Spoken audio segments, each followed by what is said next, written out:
Welcome to the Center for Strategic and International Studies. We're here for a conversation with the Director General of the International Atomic Energy Agency, Rafael Grossi, who was just reappointed by the IAEA Board of Governors for another 4-year term as Director General. Congratulations. Congratulations also for a somewhat recent World Cup victory for Argentina. Director General Grossi oversees the IAEA at a critical period in the organization's history. Obviously, we've got major war taking place around nuclear power plants in and around Ukraine. Director General Grossi is here today to describe the efforts to safeguard these critical facilities from that ongoing war in Ukraine. The protection of power plants in Ukraine is not the sole issue concerning the IAEA at the moment. The Director General recently traveled to Iran and is overseeing the agency's verification and monitoring responsibilities related to the Joint Comprehensive Plan of Action and the ongoing concerns about Iran's nuclear program. The agency is also continuing to work closely with AUKUS partners to develop detailed verification arrangements for Australia's acquisition of nuclear-powered submarines. So, just to be clear, ongoing war in Ukraine, Iran, nuclear weapons, and AUKUS, all in the news on the front pages of most newspapers this week. So you're operating in a very hot environment. These are just a few of the items on a long list of efforts and responsibilities managed by Director General Grossi and the IAEA to safeguard nuclear material around the world. Director General Grossi is here at CSIS, joining us this afternoon after meeting with our 2023 cohort of nuclear scholars. It's a program run by the Project on Nuclear Issues here at CSIS for young professionals to learn from and network with nuclear experts from around the world, obviously including the director of the IAEA. Moderating this session will be Dr. Heather Williams, Director of the CSIS Project on Nuclear Issues, and a Senior Fellow with CSIS's International Security Program. So Heather, I hand the floor over to you. Thank you very much for hosting this. Thank you very much for the introduction. Hello, everybody. As Dr. Jones said, I'm Heather Williams. I'm the director of the Project on Nuclear Issues, affectionately known as PONY. And we are just absolutely thrilled today for today's discussion with Director General of the IAEA, Rafael Grossi. For those of you in person, also for those of you joining virtually, thank you so much for joining this important conversation. As Dr. Jones said, there's a lot of ground to cover here. Ukraine, Iran, AUKUS. Before we dive into all of that, just a couple quick housekeeping items. The first is I do need to share with, for those of you in the room, our building's safety precautions. Overall, we feel secure in our building, but as a convener, we have a duty to prepare for any eventuality. I will serve as your responsible safety officer in that event.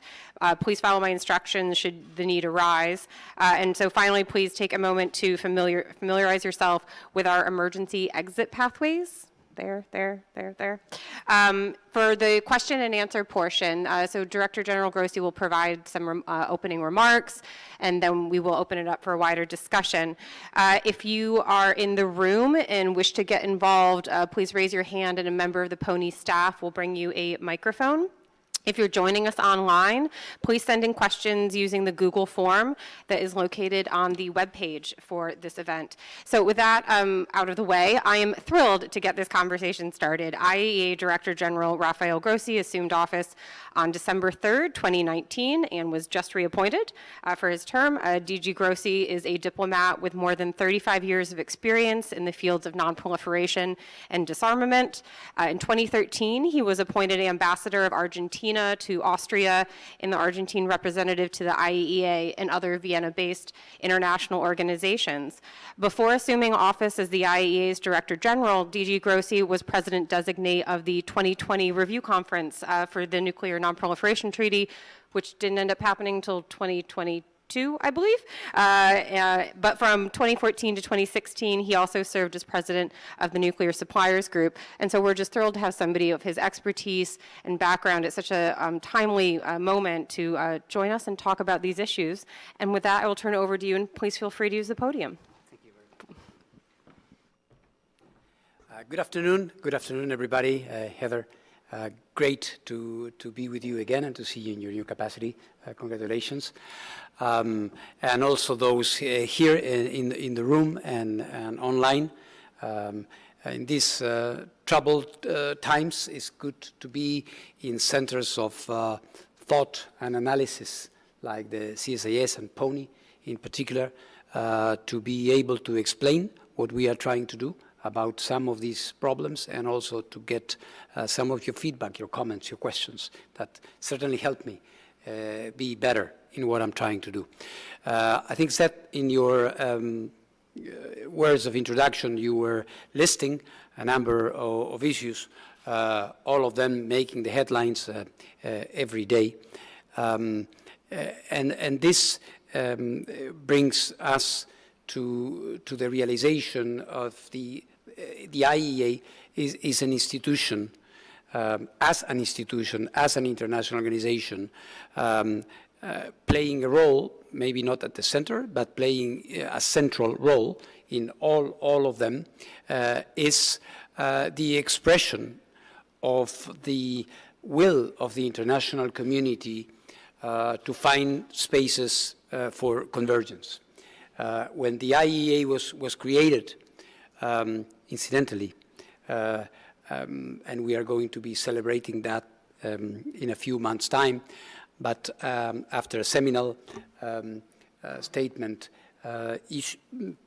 pronounced 70 years ago, in 1953, precisely, and now we are starting 2023, was on this concept that saw the light here in America, of having this tremendous opportunity of nuclear science and technology for peace and for development. And then the mission evolved, taking us to where we are today, where the institution is able to contribute to prevent crisis and hopefully the worst consequences of war, and to prevent situations to get worse, like in the case of Iran and in other places where proliferation questions are being raised. Not to mention, I think here we might add our role, or the role that we are playing and can play in terms of the energy crisis and the energy security crisis, which are two different things. And on both, the IEA has an important role to play. And I always like to remember, even if I am in an august circle of strategic thinkers, that the IEA does a lot of good to improve the lives of millions across the planet, providing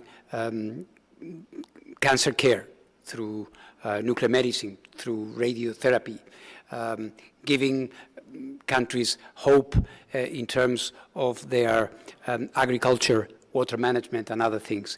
Don't forget that, because those elements are also as strategic thinkers, because these elements are also part of the behavioral response of communities across the world to the IEA and to what the IEA means for them and can do for them.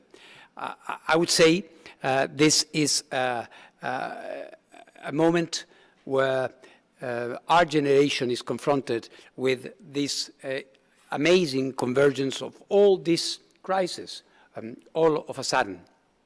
We need wisdom to respond to them, and we need to have the tools to address them. And the IEA is one of them, just one of them, but I believe one that can do a lot of good in facing all these situations. So we are dealing with them, and I'm here in Washington at a very particular moment where just 24 hours ago, the president of this country with the prime minister of two important nations, the United Kingdom and Australia, announced a very ambitious project that for the first time in history is going to allow a country that does not have nuclear weapons to be equipped with nuclear-powered capacities, which will have an important strategic effect.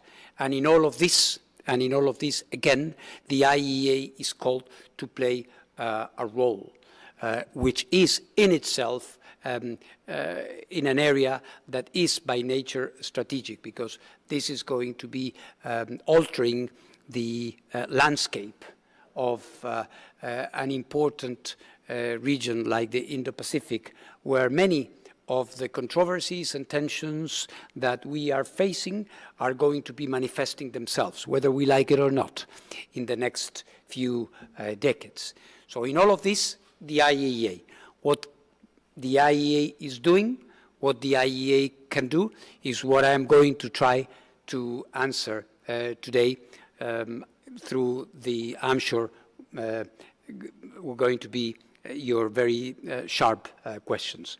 So my pleasure to be with you again, and in your hands, Heather, to start looking at this thing through the unique prism of your questions. Thank you very much.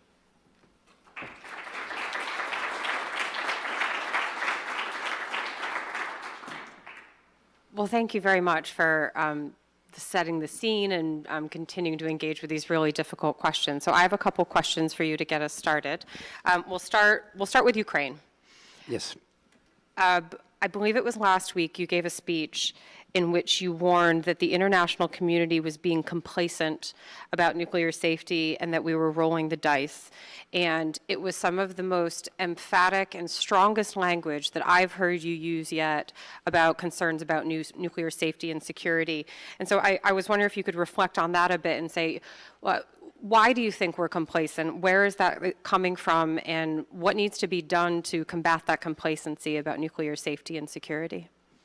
Well, I believe that at certain moments it is important when confronted with such dramatic circumstances to face the facts, to express them in all clarity, and not to sugarcoat what could be the consequences of our own inaction in the face of these issues. As head of an international organization, I'm not one of those who say, well, I'm in the hands of member states. I can do only what member states allow me to do.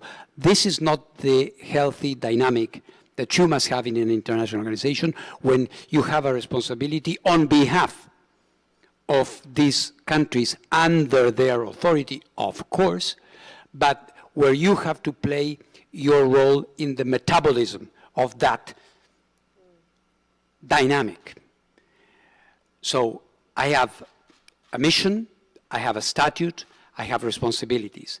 And it is up to me to tell my member states, let's pause for a second and let's do something about this. Of course, this thing to be done must be politically possible, viable. And my impression is that we have viable solutions on the table. And I've been working on a proposal to provide protection to the plant for many months. And I felt last week the sixth time where the largest, biggest nuclear power plant in Europe was being cooled through emergency diesel generators, that we shouldn't be in that position, that it is not needed to be in that position. And that we as IEA and member states of the IEA could support the efforts of the Director General to put us in a better position. We are not pretending to end the conflict here. We are not pretending to, by some magic, give the plant back to its legitimate owner, which hopefully will happen in a not too distant future. But we have a problem that we need to solve, and there is an immense risk. And I wouldn't be doing any service to my office or to the international community if I was to simply let it pass as something that, you know, too bad, is not happening.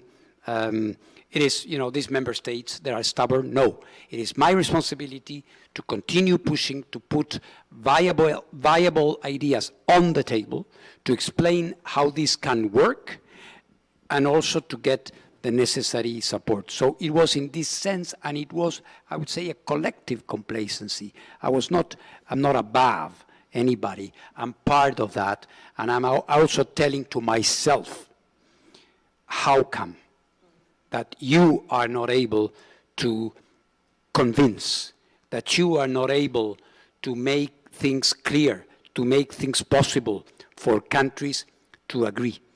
So it's a dynamic.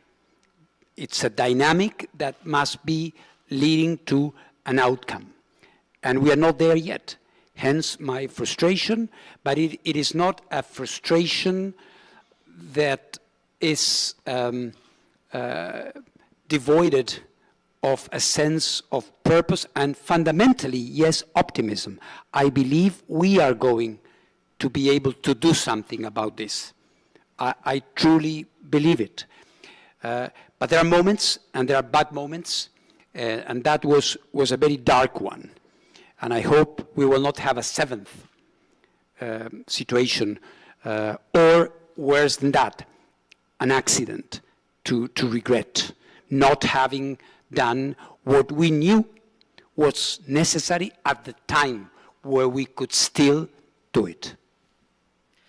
You refer to this as dynamic, and it strikes me as a very challenging dynamic, where on the one hand you recognize your personal agency, your personal responsibility, and the IAEA's role in this, while at the same time, as you said, you aren't trying to get into solving this crisis. And I'm curious if you could say a bit about how you strike that political balance, given all of the diversity of members, contributors to the IAEA, and that sense of responsibility that you feel. So basically, how do you walk the political tightrope?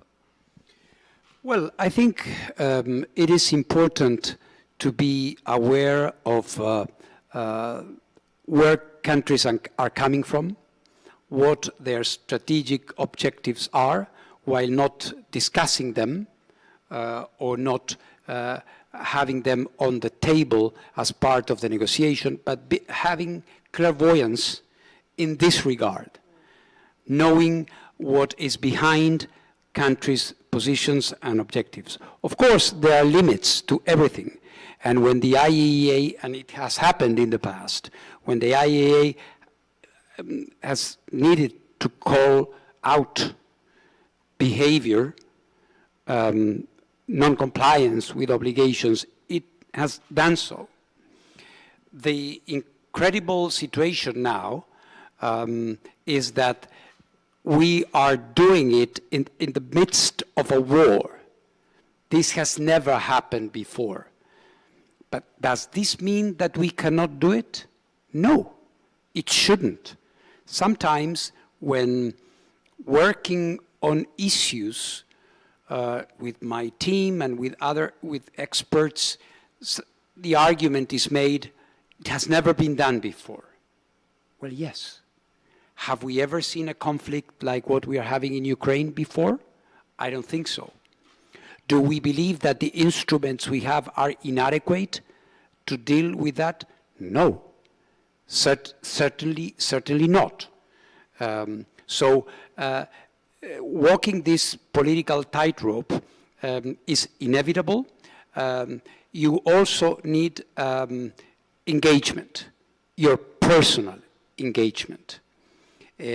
You are there to assume the responsibility, which includes failing, maybe, which includes paying the price of your political, your personal capital to be on the line.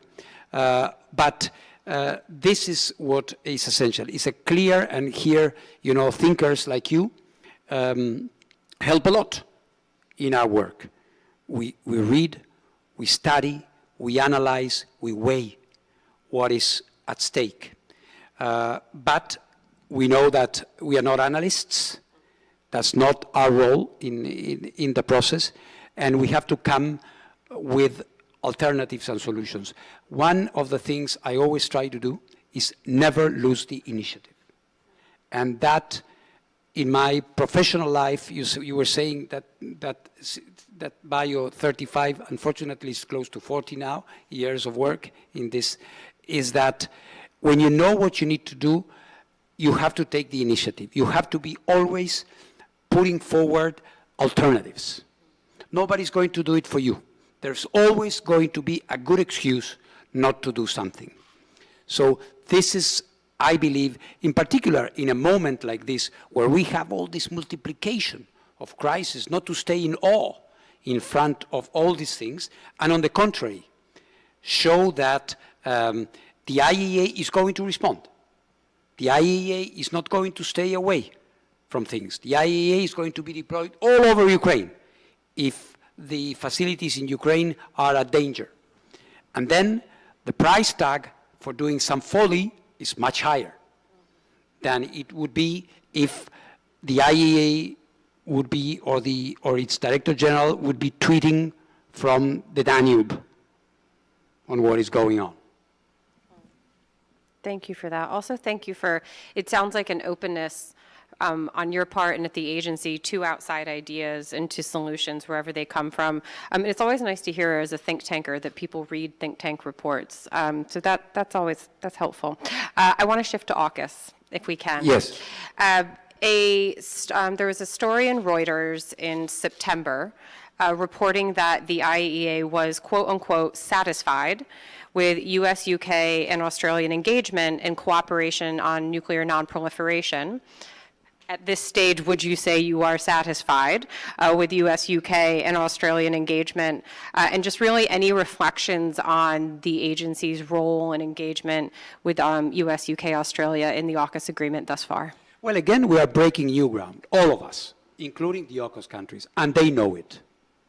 They know it. And for this, I'm grateful, because they know they have an enormous responsibility here, because we all sustain the non-proliferation regime, and we know that even if what is being attempted by the AUKUS countries exists and figures within the catalog of available options, it is in the, you have the possibility to do this. This has never done before. Again, going back to my previous comment, doesn't mean that it cannot be done.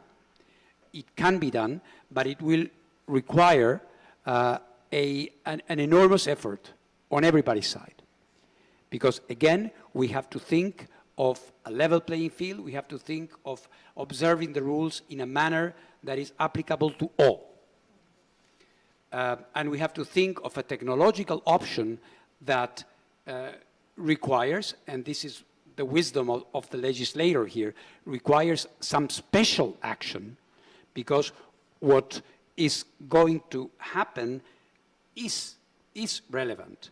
A country is going to exclude big amounts of nuclear material at very high levels of enrichment from our inspectors. So our obligation and their commitment is there to make it so that we can account for the last gram of that material.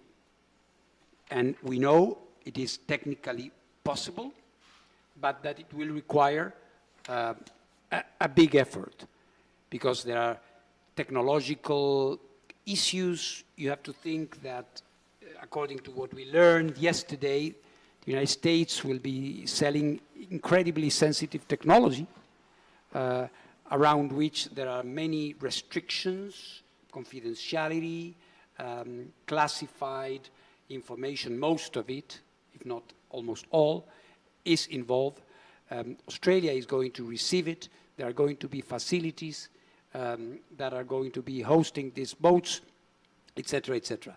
And we have to be able to provide the technologically sound answers to that. If we don't do it, then there is a risk. There is a big risk to the non-proliferation regime. So this is why I've said in these quotes that I was satisfied to see that these countries were listening to us, that they understood from day one that what they were doing was, in the literary sense of the word and not as an adjective, extraordinary, out of the ordinary, which demands out of the ordinary measures, out of the ordinary behavior, out of the ordinary understandings among us. So the bar is set as high as it possibly can in terms of this. People say, well, if this happens, other countries will want that. I don't know. I don't know. That may or may not happen. By the way, there is another country that has already invoked this possibility. So it's not the first. The letter I got yesterday from Her Excellency Ms. Penny Wong, the Foreign Minister of Australia, is not the first I receive in this regard. So the agency is already embarked, to use a naval analogy, in this thing. It's going to take an effort. I believe that if we put the best of all of us, we can do it. But of course, we will have to go through it. I cannot, and I think nobody would expect me to say now, it's going to be fine. We have a lot of work to do. The conditions are there. I see the political commitment. I see the seriousness. You heard President Biden yesterday. You heard Prime Minister Albanese, with whom I have spoken about it. We heard Prime Minister Sunak as well. They are aware, and their teams are also ready. It's a tall order. We have to work. There is a lot of work ahead of us. Thank you for that. And so you said that you are satisfied that these countries are listening, that they understand the seriousness and the extraordinariness of it and responsibility. Yes. To follow up on that, the IAEA statement on AUKUS mentioned Foreign Minister Wong saying that they would be requesting the agency to commence negotiations on Article 14 of Australia's Comprehensive Safeguards Agreement. I was wondering if you have any sense, what is the timeline for this? Well, I think the timeline shall have to adjust to the timely delivery of the boats. We'll have to be ahead of that, well ahead of that. So this is why this is so complex. We will have to work in synchronicity, the legal, the technical teams, with the supplier here in the United States and with Australia.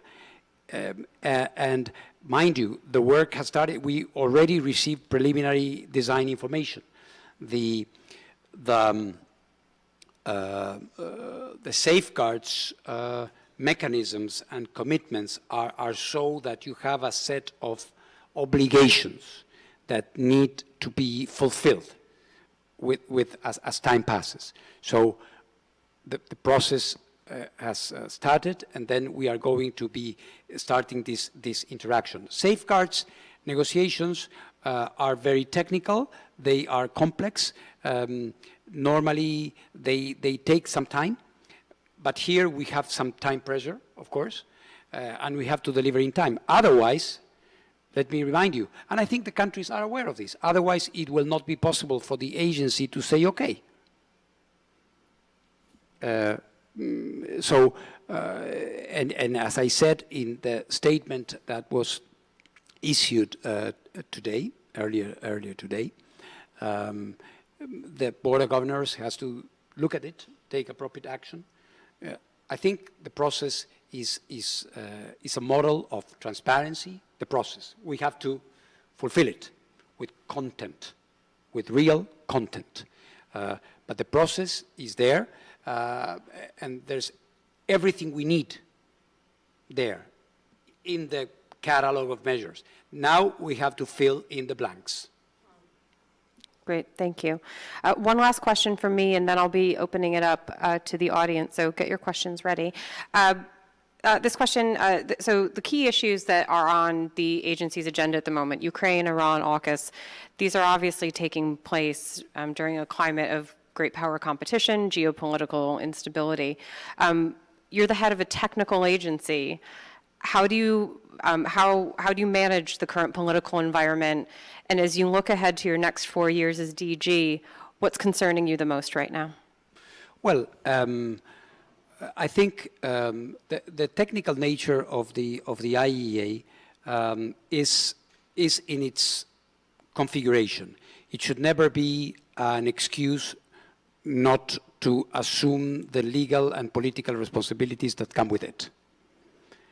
The agency expresses itself in a domain which is technical, but is based on a political and legal commitment stemming from that 1953 idea, all right, and which was reflected in a body of law. So this is one thing which is important.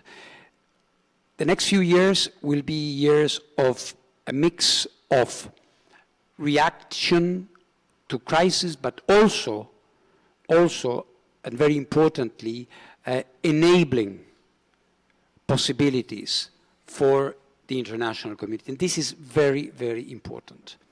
When we deal with the energy security crisis, when we need with the decarbonization of the energy mix in the world, when we deal with all these other activities where nuclear science and technology are real answers to needs that we have as an international community, I take this as equally important, not less or more, equally important in this mix. You and I have worked on NPT issues, and we have discussed, and I think the audience is aware of the this balance between promotional, developmental, human development activities that are intrinsically linked with nuclear science and technology and the strategic side of the agenda. So my impression, my aspiration is that we start to move the needle. We start to move the needle in a direction that will make a difference. When I see what happens in the world in terms of access to radiotherapy, I say to myself that this is obscene in terms of lack of access. And we need to make a difference. We need to make a difference. It's not impossible at all. And we need to take this seriously. This is not the price for countries to accept safeguards, for God's sakes. This is part of the ethical, moral responsibility to deal with nuclear science in a responsible way. And the IAEA has not been able to be that yet. So I think these 4 years ahead of us are so exciting, Heather. Because if we get to realize the expressions of safeguards in this way that we just described it, in naval propulsion, that it's applicable to icebreakers, for example, as well, and to other means of transportation. And if we do the other thing, then it will be a good 4 years. Well, as you said, you're an optimist, so I'm fully confident you can achieve all these things. So we'll check back with you in 4 years and see how it's looking. So I'll open it up and we'll take a couple of questions from the room. So we'll take gentlemen in the front row here first. If you could please introduce yourself when you ask your question. Capital Intelligence, CI Ukraine. My question goes to Mr. Ambassador Grossi. We have the nuclear plant, which is, I believe, 6 Chernobyls. What is the situation on the ground today? What needs to be done? And what else is the agency looking at protecting other nuclear plants in Ukraine, but also possibly Russia and the border? I mean, this is the most serious nuclear threat in our life. You mean Chernobyl and the plant, the other plants? No, I meant that plant is like 6 Chernobyls. I mean, in size, I believe, it's the largest nuclear plant. It's bigger. Bigger than, so we have potentially 6 Chernobyl accidents in Europe. I mean, this is a lose-lose for everyone. So what's the position on the ground on the Ukraine plant, says A and B, and what are you planning to do to protect the other plants in the area? Yes. Well, thank you for the question. On Zaporizhia, of course, the issue is we are there. We have ISAMS, which is our mission. Our experts are there and have been there already 6 rotations, which is incommensurably important because we not only are there to inform, which is in and by itself a huge gain for all to be able to have impartial eyes, informing what's happening or what's not happening. At the same time, we engage very actively with the operators there. We are involved or are able to express our views on decisions that have to do with the operation of the plant. We put questions. I mean, by virtue of being there, we can weigh, in a certain sense, on what is going on there. My goal is to have a political commitment to avoid an accident. That is my most important goal there, although we are going to stay performing all these other functions. The other facilities, when the war and the raids over vast areas of the Ukrainian territory started over the past few months, towards the end of the summer and beginning of the fall, President Zelensky requested me to deploy in all the other facilities, which we did.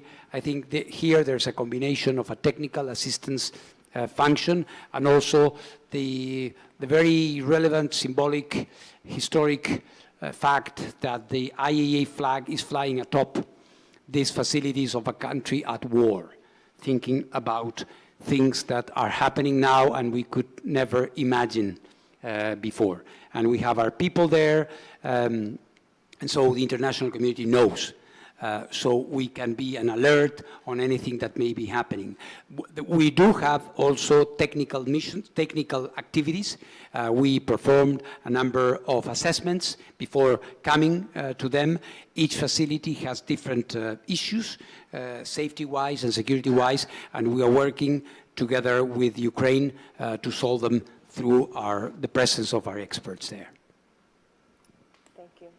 Another question from in the room. Ashley, up here in front, please.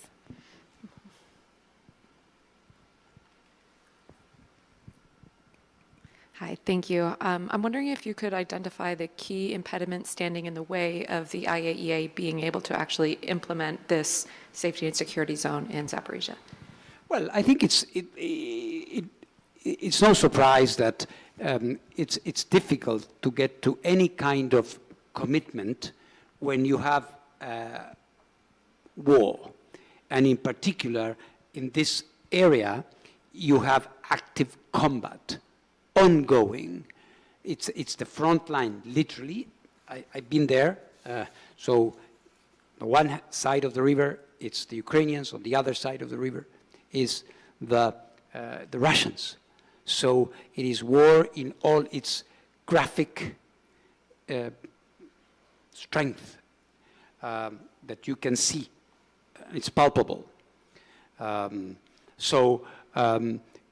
When you put ideas on the table and concrete proposals involving certain commitments and behaviors, it is obvious that it's not going to be easy.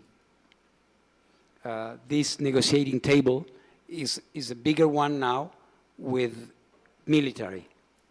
When I go to Moscow or to Kaliningrad or to anywhere, or when I'm in Kiev with my Ukrainian natural interlocutors, I have military in front of me. I have diplomats as well, and I have nuclear people, and I have legal experts, but I have, unfortunately, an ever-growing number of people in green in these negotiations. So these conversations, which are, of course, confidential by nature, have lots of ingredients having to do with the military activity ongoing there, and how different options and possibilities would be affecting these activities.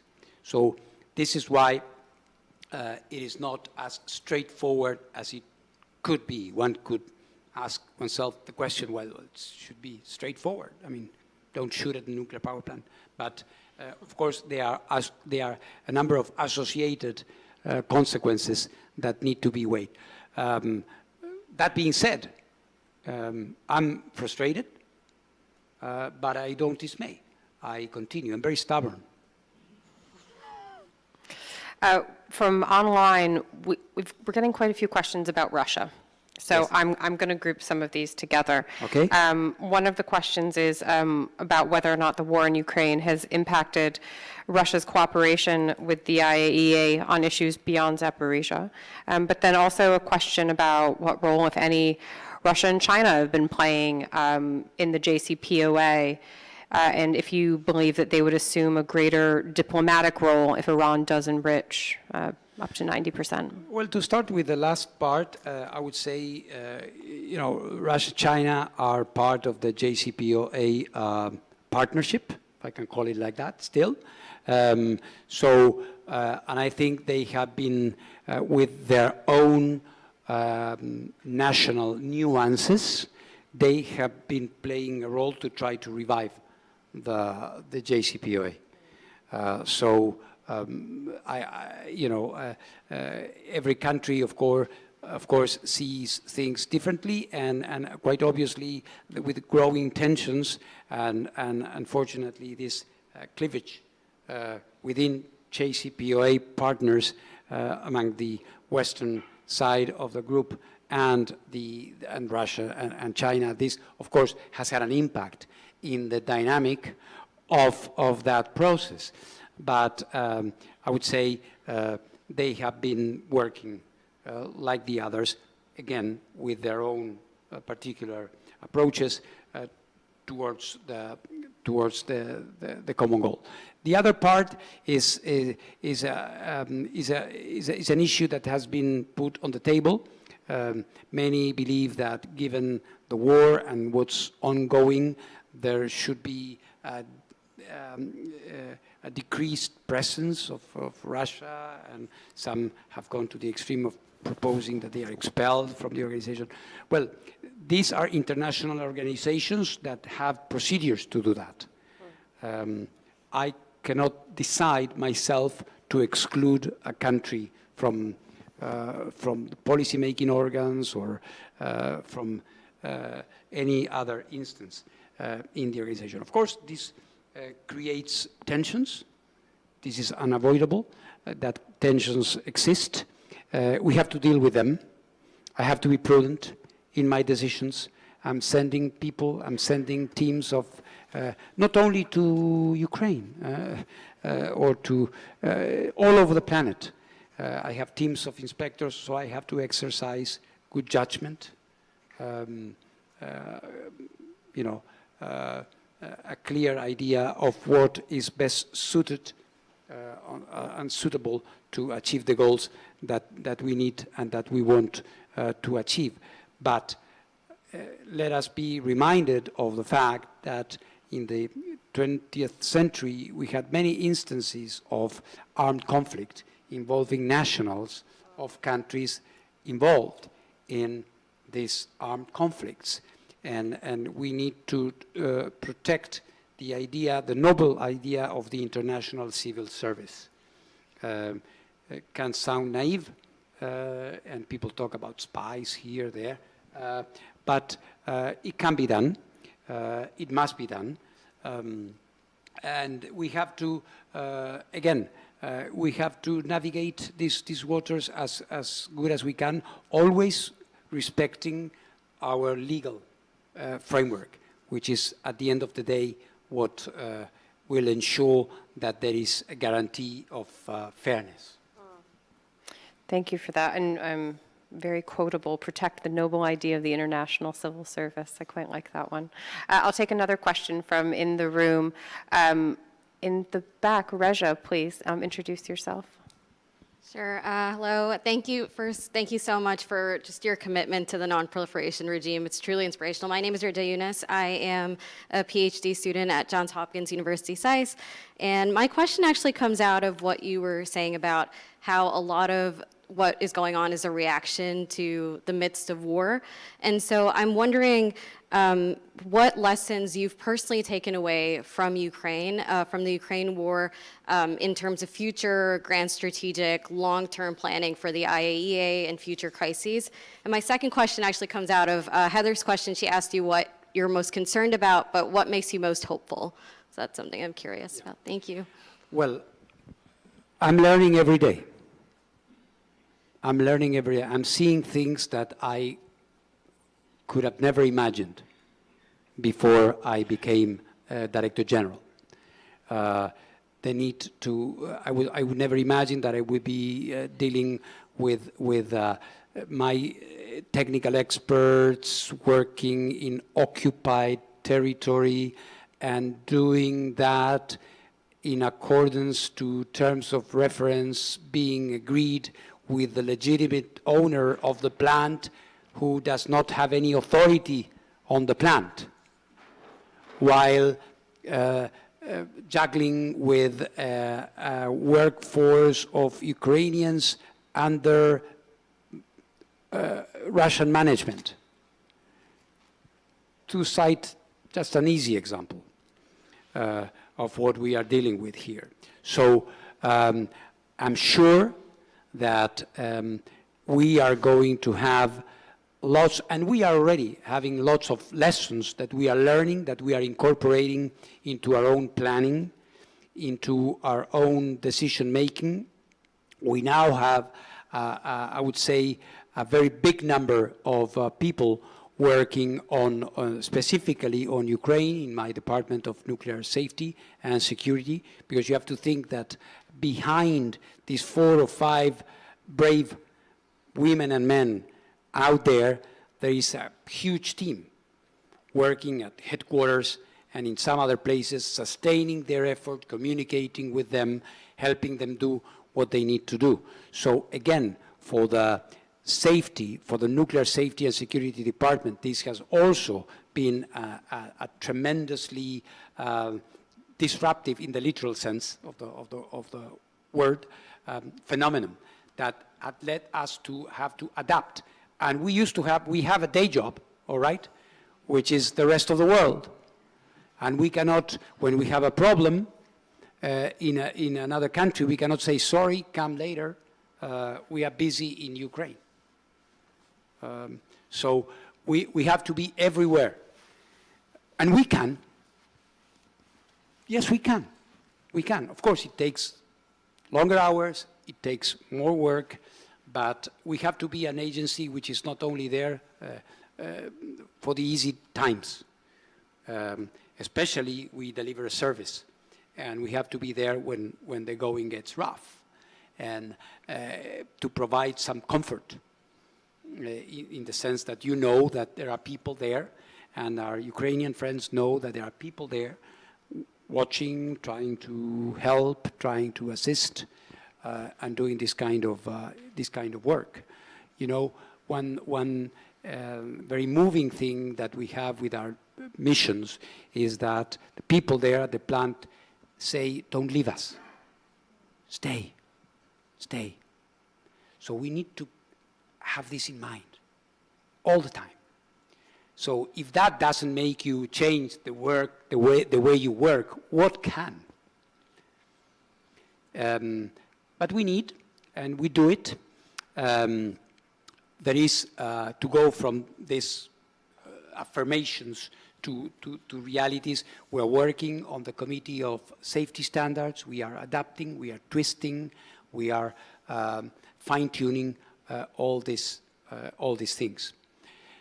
The other part of your question was in the face of those circumstances. Well, this is what makes me optimistic, is that we have an agency that has reacted, showed it could react, and not like when Chernobyl happened or when Fukushima happened, go afterwards, do some report about it. Yeah, that's okay. We always need reports. You know, the head of an international organization has to say that. We need many reports. Yeah, but we need to be there when things are happening.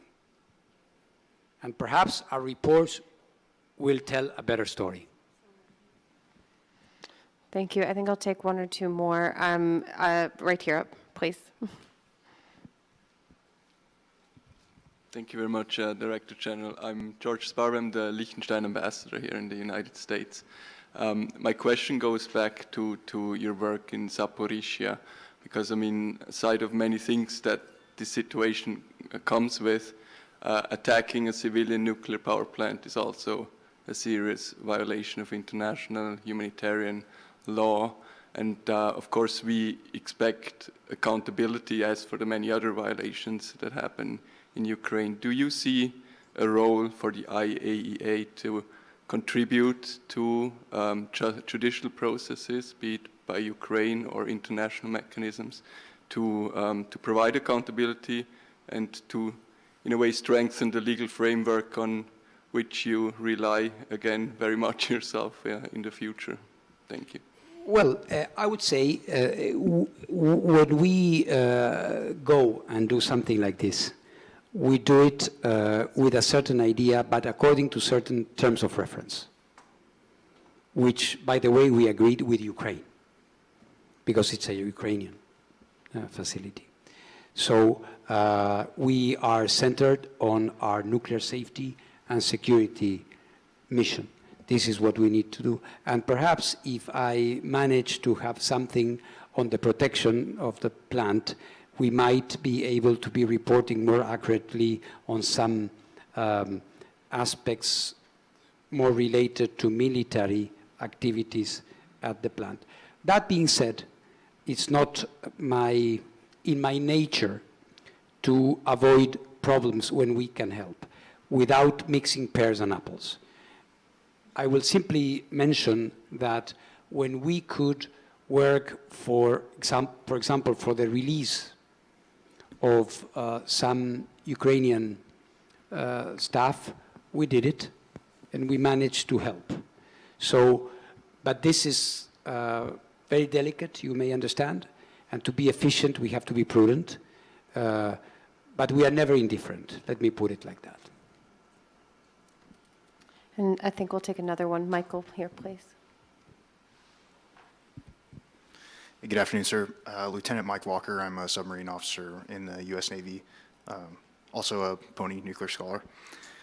My question is about the AUKUS agreement. So my understanding is that the first phase of that agreement will involve the transfer of the S9G power plant, which requires very high levels of enrichment. And then phase 2 will likely involve a totally new plant design. I'm curious if you hold any views on that new plant design, like should we pursue lower levels of enrichment in that plant? Well, there are two phases, like you are saying. And I think on the second one, there are still many issues that need to be clarified. And we understand from the AUKUS partners that a number of technical details are still being defined. We know that irrespective of the actual technical elements in the design, which are, if you allow me, less important for us than the actual verifiability of the nuclear material, which is what counts for me, irrespective of the type of the reactor, the technical configuration. What I can tell you is that the second phase will be very demanding because it will imply a lot of activity in Australia. The Australians are going to start building, constructing submarines. Perhaps they're going to get the reactor, but still, there is going to be a number of facilities, storage places, etc., which are going to demand specific inspection activity. Why? Because the proliferation points are going to be much higher, I mean, more numerous than what you would have in a context of an acquisition of a ready-made, ready constructed boat. So I see that the degree of sophistication of the approach is going to be growing as we move into the second phase. But in any case, we should never forget about one thing, at least for us, from my perspective from the IAEA. Our objective is to account for the material. So we need to have the tools, the safeguard tools that would allow us to do that. And then to look at the proliferation potential choke points or exit points to be able to secure those. So last question is going to be a gentleman in the middle here, and then we'll wrap up. We only have a couple minutes left, but I wanted to squeeze in one more.